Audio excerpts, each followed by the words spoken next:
আজকে আপনাদের সামনে আমি এমন একটা বিষয় শেয়ার করতে চাচ্ছি, সেটা হচ্ছে যে আমারই ফ্রেন্ড, আমরা একসাথেই কাজ করি, একসাথেই জব করি। তো আমার বন্ধু এমন একটা পরিস্থিতির মধ্যে যাচ্ছে, তার পরিবার, সে মানসিক টেনশন, পারিবারিকভাবে টেনশনে আছে, স্ত্রী নিয়ে প্রবলেমে আছে। তারপর তার পরিবার থেকে এত পরিবার মানসিক চাপ দিচ্ছে, সে যখনই কাজ করতে যাচ্ছে ঠিক তখনই তাকে আমি দেখি মানে এক ঘোড়া হয়ে বসে থাকে, কাজে মন বসে না, কিছু একটা বললে হুটহাট রেগে যায়। তো আমি ওকে কৌতূহল বসে জিজ্ঞেস করলাম যে আসলে তোর কি হয়েছে, আসলে তোর সমস্যাটা কি, একটু শুনি। তারপর সে বলতে চায় না, অনেকবার আমি ওকে বলার জন্য রিকোয়েস্ট করছি, বাট ও বলতে চায় না আসলে কি সমস্যা হয়েছে, আমার জানার খুব ইচ্ছে। তারপর আমি তাকে একটা পর্যায়ে জিজ্ঞেস করতে করতে তাকে জিজ্ঞেস করলাম আসলে তোর কি সমস্যা, আমাকে একটু বল। তারপর সে আমাকে বলল তার এই পারিবারিকভাবে তার ভীষণ একটা প্রবলেম চলতেছে।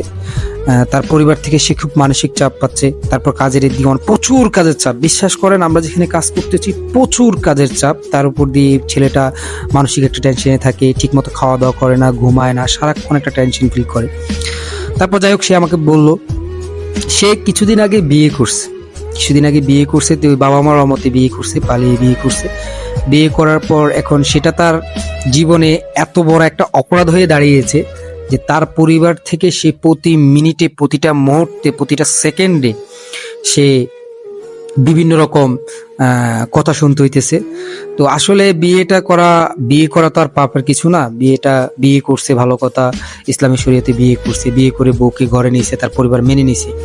এখন এক একটা দিন এক একটা ইস্যু নিয়ে তার পরিবার তার ওয়াইফের সাথে ঝগড়া করে, তার সাথে তার ফোনে তার সাথে বিভিন্ন খারাপ ব্যবহার করে।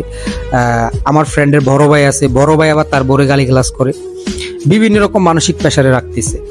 ঠিক আছে, এখন আমার কথা হচ্ছে এখানে, তো সে এমন ভাবে আমার কাছে কথাগুলো বললো, একদম সে কান্না করে দিছে। বিশ্বাস করেন, আপনারা যদি তার মুখ থেকে কথাগুলো শুনতেন, আপনারা বুঝতে পারতেন যে আসলে সে কতটা কষ্ট নিয়ে এখানে কাজ করে। প্রত্যেকটা দিন ছেলেটা কান্না করে। তো আমি ব্যক্তিগতভাবে আমাদের বাবা মার উদ্দেশ্যে একটা কথা বলতে চাই যে ছেলের বিয়ের বয়স হয়েছে, ছেলেও প্রাপ্ত বয়সে বিয়ে করছে, মেয়েও প্রাপ্ত বয়সে বিয়ে করছে। ঠিক আছে, আমি কখনো সমর্থন করি না যে পালিয়ে বিয়ে করা।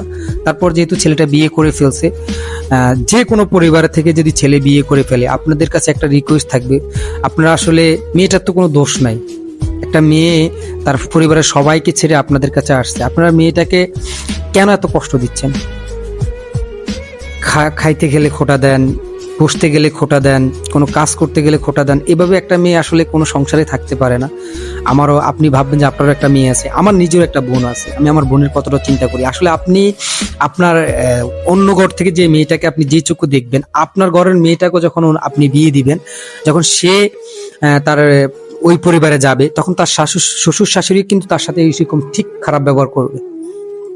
কারণ আপনি যদি নিজের ঘরের যে মেয়েটা আছে, অন্য আপনার ছেলের বউয়ে যে মেয়েটা আসছে, তাকে যদি আপনি শান্তিতে থাকতে না দেন, প্রত্যেকটা কাজে যদি দোষ ধরেন, প্রতিটা ছোট ছোট জিনিস নিয়ে যদি বড় করে ফেলেন, ঠিক আপনার মেয়ের বেলাও ঠিক তেমনটা হবে।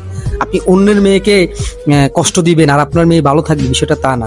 তা আমার একটা কথা, আপনারা প্রত্যেক পরিবারের বাবা মার উদ্দেশ্যে আমার একটা কথাই বলবো, আপনারা বাবা মা, আপনাদের বয়স হয়েছে, আপনারা ছেলে মেয়ে তাদের পছন্দের মতো বিয়ে করছে, আপনার কাছে একটা হাত জোর করে আপনাদের কাছে ক্ষমা চাই। আপনার ছেলেটা বিদেশ থাকে, শহরে থাকে, কাজ করে, কেমন আছে, কিভাবে আছে আপনারা জানেন না। প্রতিনিয়ত যদি আপনাদের পরিবার থেকে এরকম মানসিক টেনশন, প্রতিদিন ফোন দিয়ে যদি এক একটা ইস্যু নিয়ে আপনারা ঝগড়া করেন পরিবার, এভাবে কিন্তু যে ছেলেটা আসলে শহরে আছে বা বিদেশে আছে, যে ছেলেটা আছে, সে কিন্তু প্রতিনিয়ত কষ্ট ভোগ করতেছে, মানসিক টেনশন ফিল আপ করতেছে, কাজ করতে পারতেছে না। একটা সময় কিন্তু ওই ছেলেটা আত্মহত্যার পথ বেছে নিবে। তার জন্য দায়ী কিন্তু আপনারা পরিবার, আপনারা বাবা মা, আপনাদের পরিবারে যারা আছে তারা। তো আপনার ছেলেকে যদি ভালোবাসেন, ছেলে একটা ভুল করছে, যেভাবে সুন্দর করে এটা মিলেমিশে সবার মতামতের ভিত্তিতে যদি এটা সমাধান করা যায়, আমি মনে করবো সেটাই সবচেয়ে বেটার অপশন। তো আপনারা বাবা মা কখনো ছেলে সন্তানের খারাপ চান না, আমি জানি। আপনারা যেটা করতেছেন হয়তো ভালো করতেছেন বা ছেলের ভালোর জন্য করতেছেন, কিন্তু এখন আমি এটা বলবো যে আপনারা এরকম মানসিক প্রেশার ছেলেকে দিয়েন না, আল্লাহর হস্তে।